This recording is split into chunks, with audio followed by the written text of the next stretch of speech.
நம்ம கிச்சனில் இன்றைக்கி கருவாட்டு குழம்பு தாங்க பார்க்க போகிறோம். வாங்க கருவாட்டு குழம்புக்கு தேவையான பொருட்கள் என்னென்னு பார்க்கலாம். ஒரு 5 அவரைக்காங்க கட் பண்ணி வச்சுருக்கேன், 3 முருங்கைக்காய், 1 உருளைக்கிழங்கு, கொஞ்சம் தட்டைப்பயிர் உரித்து வாஷ் பண்ணி எடுத்து வச்சுருக்கேன். கத்திரிக்காய் 3 கத்திரிக்காய் எடுத்துருக்கேங்க, கட் பண்ணல. நம்ம குழம்பு வைக்கும் போது கட் பண்ணி சேர்த்திக்கலாம், கருத்துரும். அதனால் கருவாடு பாருங்கள், நெத்திலி கருவாடு தான் நான் இன்றைக்கி எடுத்திருக்கேன். தலையை எடுத்துகிட்டு நல்லா ஹாட் வாட்டரில் போட்டு வாஷ் பண்ணி க்ளீன் பண்ணி எடுத்து வச்சுருக்கேங்க.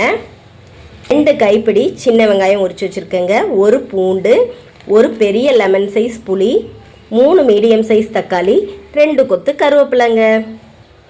வாங்க கருவாட்டு குழம்பு எப்படி வைக்கலான்னு பார்க்கலாம். பாருங்கள், மண் சட்டி வச்சுட்டேன், சட்டி நல்லா காஞ்சிருச்சுங்க. இப்போ நல்லெண்ணெய் ஊற்றிக்கலாம். நான் இன்றைக்கி ஒரு 3 ஸ்பூன் நல்லெண்ணெய் ஊற்றுறேங்க. நீங்கள் உங்களுக்கு தேவைக்கேற்ப ஆயில் ஆட் பண்ணிக்கோங்க. கடுகு 1/2 ஸ்பூன் சேர்த்திக்கலாம். வெந்தயம் 1/2 ஸ்பூன் சேர்த்திக்கலாம். கடுகு வெந்தயம் நல்லா பொரிஞ்சிருச்சுங்க.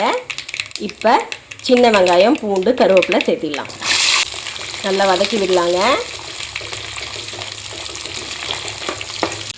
வெங்காயம் வதங்கிறதுக்குள்ளே நம்ம 3 தக்காளியும் மிக்சி ஜாரில் சேர்த்து நல்லா பேஸ்ட்டாக அரைச்சி எடுத்துக்கலாங்க. வெங்காயம் நல்லா வதங்கிருச்சுங்க. இப்போ தக்காளி பேஸ்ட்டை ஆட் பண்ணிடலாம். தக்காளி பேஸ்ட்டும் நல்லா வதங்கட்டுங்க.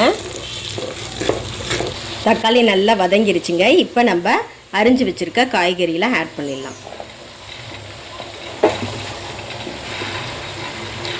இந்த கருவாட்டு குழம்பு நல்ல டேஸ்ட்டாக இருக்குங்க. கிராமத்தில் பாட்டிலாம் வைக்கிற மாதிரி இருக்குங்க, நல்லாயிருக்கும். நம்ம எல்லா காயும் போட்டிருக்கிறதுனால டேஸ்ட் வந்து வேறு லெவலாக இருக்குங்க.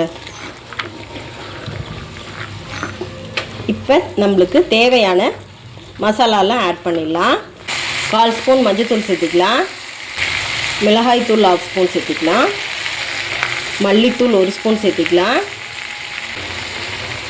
1 ஸ்பூன் மீன் குழம்பு மசாலா சேர்த்திக்கலாம். கருவாட்டு குழம்புக்கு எப்போவுமே மீன் குழம்பு மசாலா ஆட் பண்ணி பாருங்கள், டேஸ்ட்டு சூப்பராக இருக்குங்க.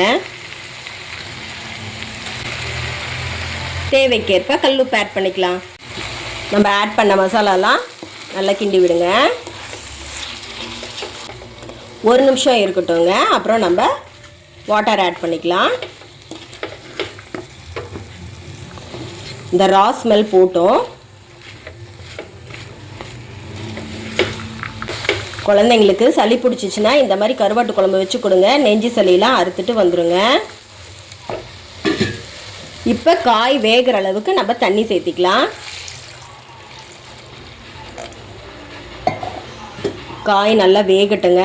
அதுக்கப்புறம் நம்ம புளி தண்ணி ஆட் பண்ணிக்கலாம். இப்போ க்ளோஸ் பண்ணி வேக வச்சிடலாங்க.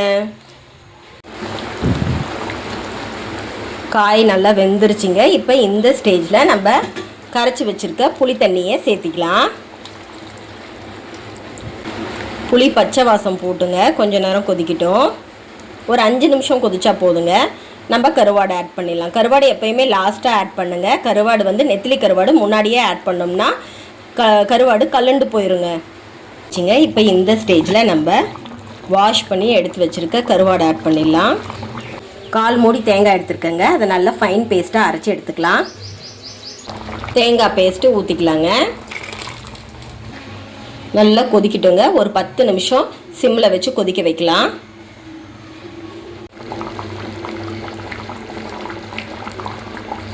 பாருங்கள், குழம்பு நல்லா தலை கொதிக்குதுங்க. கொஞ்ச நேரம் நம்ம சிம்மில் வைக்கலாங்க.